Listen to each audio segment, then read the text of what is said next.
Vous avez une déclaration de guerre qui a été faite par nos relations, que ce soit européennes, américaines, et en même temps, donc, il peut y avoir des répercussions de la part de nos politiciens, prenant part, parce que nous avons toujours, je ne dis pas des amoureux, mais ceux qui ont la tendance de miser sur le marché commun, enfin sur l'Europe, et que nous fassions un accord.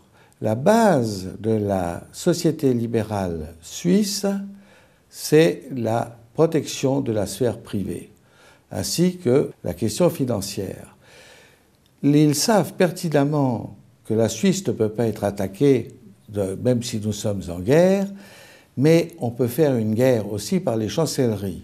Aujourd'hui, nous voyons une approche de la part de l'étranger qui est véritablement de nous bloquer par le système fiscal pour faire en sorte que nous adoptions leur système pour pouvoir rentrer dans notre système électronique, informatique, d'imposition fiscale.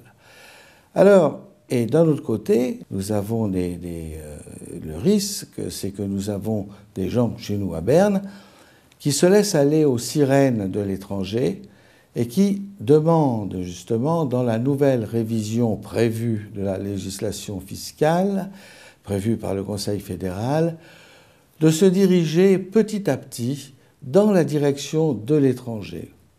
Et c'est le peuple qui n'a pas voulu rentrer dans l'Europe. Et pourtant, nous avions des gens, des politiciens, dont je ne veux pas citer les noms, qui étaient de très bons politiciens, des Suisses qui s'est vraiment acharnés et tout, mais qui ont vu dans l'Europe une possibilité de la Suisse de s'élever. Mais la Suisse est un cas tout à fait spécial. La Suisse n'a pas besoin de voler haut pour avoir le potentiel de force. La Suisse peut rester comme elle est. La seule chose, c'est de ne pas s'endormir, parce qu'on ne peut pas...